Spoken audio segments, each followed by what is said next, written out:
ইলিশের মৌসুম চলছে পুরো দমে। এরপরও বরগুনার প্রাণপ্রবাহ বিষখালী নদী সহ অন্যান্য নদীতে ধরা পড়ছে না কাঙ্ক্ষিত ইলিশ। প্রতিদিনই শত শত জেলে নদীতে মাছ ধরতে গেলেও ফিরছেন হতাশ হয়ে। জেলেদের জালে ইলিশের শূন্যস্থান পূরণ করছে ছোট আকারে জাটকা সহ বিভিন্ন মাছ। এতে জেলেদের মাঝে বাড়ছে হতাশা, আর বাজারে ইলিশের দাম হয়ে পড়েছে সাধারণ মানুষের নাগালের বাইরে। নদীতে ইলিশ কমে যাওয়ায় আয় রোজগার বন্ধ হওয়ার উপক্রম। দিনভর পরিশ্রম করেও ন্যূনতম খরচ তুলতে পারছেন না তারা।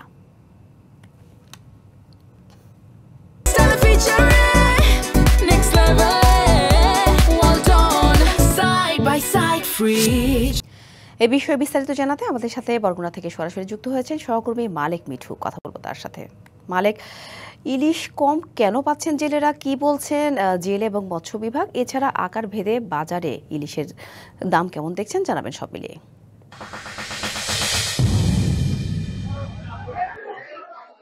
ধন্যবাদ জান্নাত সাথী। আসলে এই গত 22 দিনের মা ইলিশ ধরার পর আসলে জেলেরা এবং নদী এবং সাগরে ইলিশ শিকারে যায় এখানকার জেলেরা, কিন্তু ম্যাক্সিমাম অধিকাংশ যে নদীগুলো রয়েছে পায়রা এবং বিষখালী নদীতে তারা আশানুরূপ সেই ইলিশ কাঙ্ক্ষিত যে ইলিশ তারা পাচ্ছেন এবং ইলিশ না পায় এখন হতাশই রয়েছে। কারণ গত 22 দিনে তারা ধার দেনা করে আসলে সাগরগামী যে ট্রলারগুলো গিয়েছে সেই ট্রলারগুলোতে লাখ লাখ টাকা বাজার করেও কিন্তু সেই কাঙ্ক্ষিত ইলিশ তারা পাচ্ছেন এবং তাদের আকার রয়েছে ছোট ইলিশ পাচ্ছে। এবং এখানে যারা বলছেন যে বিশেষজ্ঞরা বলছেন মৎস্যজীবী এই জলবায়ু পরিবর্তনের কারণে এই ইলিশের এইভাবে আকার ধরেছে। তারা বলেছেন যে এই ভরা মৌসুমে এই যে সময়কালীন সব থেকে ইলিশ আহরিত হওয়ার বেশি তীব্র, কিন্তু সেই রকম ইলিশ পাচ্ছে না। 3 থেকে 4 লাখ টাকা আসলে বাজার করে সমুদ্রগামী যে ট্রলারগুলো যাচ্ছে সেটা তারা মাত্র 2 থেকে 3 লাখ টাকার মাছ নিয়ে ফিরে আসছে। এটা সে ক্ষতিগ্রস্ত হচ্ছেন ট্রলার মালিকরা। আমরা আসলে এই বাজারে যেটি রয়েছে, আমি এখন রয়েছি বরগুনার মাছ বাজারে, সেই বাজারটি তো যে প্রতি বছর গত বছর এই সময় কাড়ায় কাড়ায় ইলিশে পরিপূর্ণ যে বাজারটি ছিল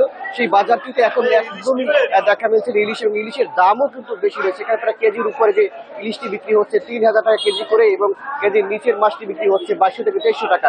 আসলে আমি একজন কৃষকের কাছে মানে জেলের কাছে আমি জানতে চাচ্ছি এবং ব্যবসায়ীর কাছে জেনেছি তারা আসলে কি বলছেন। আসলে আপনারা আসলে ব্যবসায়ীরা বলেন তো কেমন ইলিশের দাম এবং কেন পাচ্ছেন ইলিশ?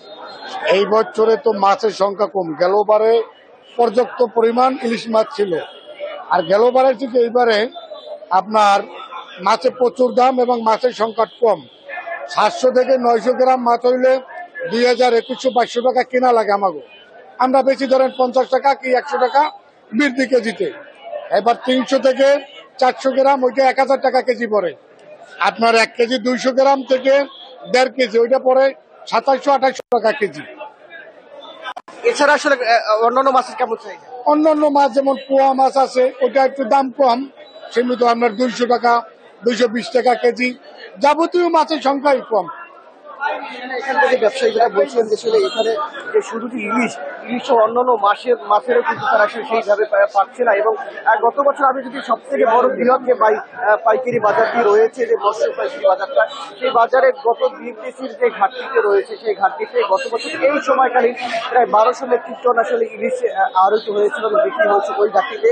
এবছর এখন পর্যন্ত 895 মেট্রিক টন ইলিশ আহরিত। গত বছর থেকে প্রায় 300 মেট্রিক টন আসলে ইলিশে ধরা কম পড়েছে, যার ফলে কিন্তু এই সংকট সৃষ্টি হয়েছে এবং ইলিশ পাচ্ছে না। এবং এখানকার যারা ব্যবসায়ী রয়েছেন তারা আসলে যে বিষখালী এবং পায়রা নদীতে যে প্রচুর পরিমাণ এই সময়টা সব থেকে বেশি ইলিশ আহরিত কথা ছিল এবং গত বছর পেয়েছে, কিন্তু এই বছর সেই আশানুরূপ কিন্তু তারা এই মাছ পাচ্ছে না। এবং অন্যান্য সময়ের যে সাগরগামী যে মাছগুলো রয়েছে হিসাবে সেই মাছগুলো বলছে যে সাগরে বা জেলেরা বলছেন যে আসলে এবছর ইলিশের সেই বড় বড় ইলিশ তারা আসলে পাচ্ছে না, এবং ইলিশ যেটা ধরা পড়ছে সেটা জাটকা ইলিশই বেশিরভাগ ধরা পড়ছে, যার ফলে আসলে যে জাটকা ইলিশের দামও পাচ্ছে না।